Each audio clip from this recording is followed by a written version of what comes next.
Going on to you, Libra. So you have the King of Swords, the Devil, the Nine of Cups, the Chariot, the Eight of Cups, Six of Pentacles, the King of Wands, the Nine of Wands, the Five of Swords, and the Temperance. Come on in so I can go ahead and keep the show going. Come on in and get some readings so I can get some more cards and keep the show going and stuff like this. Because I want to get some different cards, not ones that's so dark. But for you, physically is concerned, right? The way that it appears on camera. But for you, Libras, the King of Swords, the Devil, the Nine of Cups, this is about you, Libras,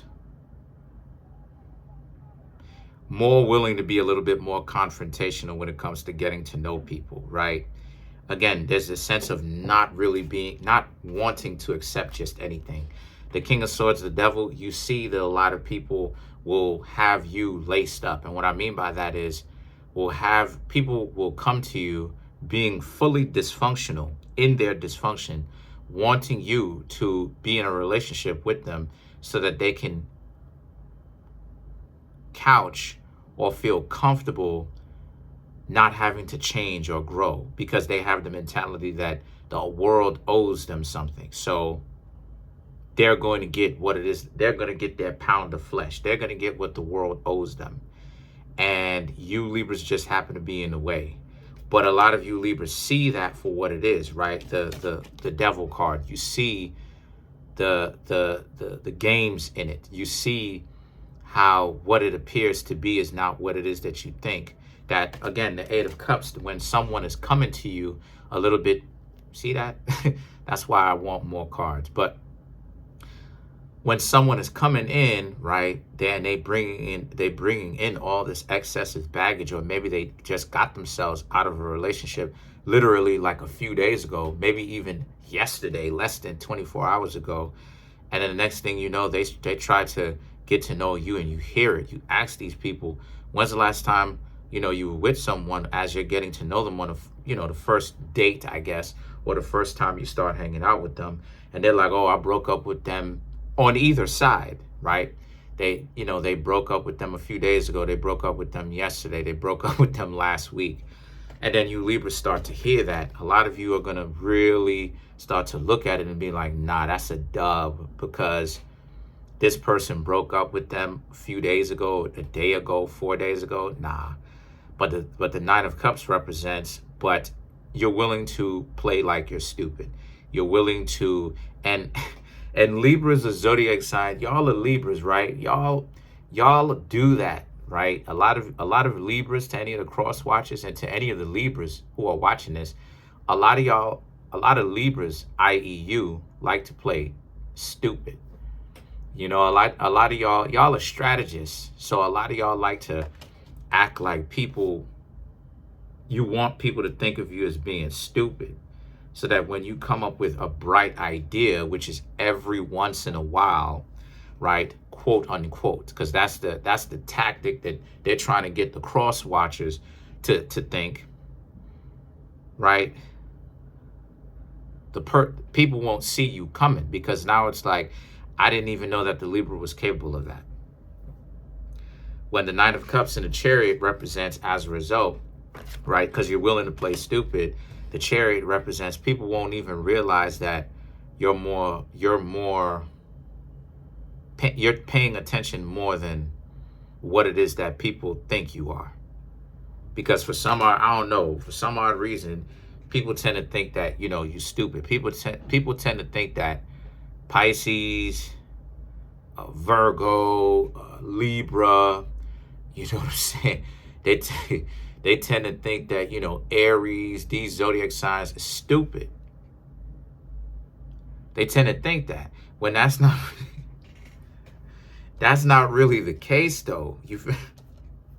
They tend to think that. So, and the thing about it is that the Six of Pentacles is about, no, like, you can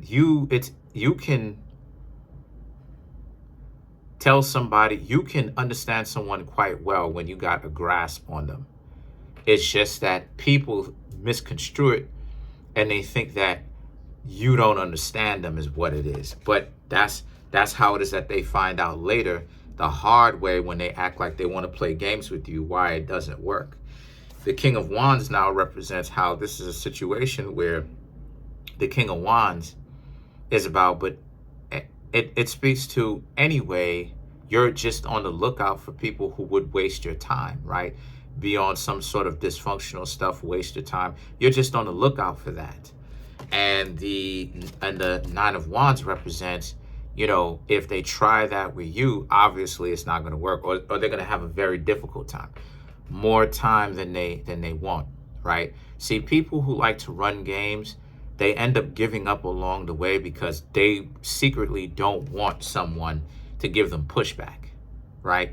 To kind of make things, to kind of ask them what they mean, and as they can't do that. They coward out. They take the coward way out, and they try to, and the last thing that they do is they try to make it seem like, oh, something wrong with you, and then they have to leave because you scared them off. Because people who play games are not here for a long time.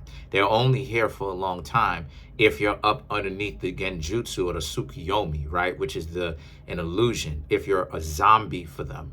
But then when, you know, you Libras start to give them problems, Chariot, starting to question them, starting to find out about their background, the devil, you're starting to listen in quite well to see if there's any kind of hypocrisies in the story that they're telling you.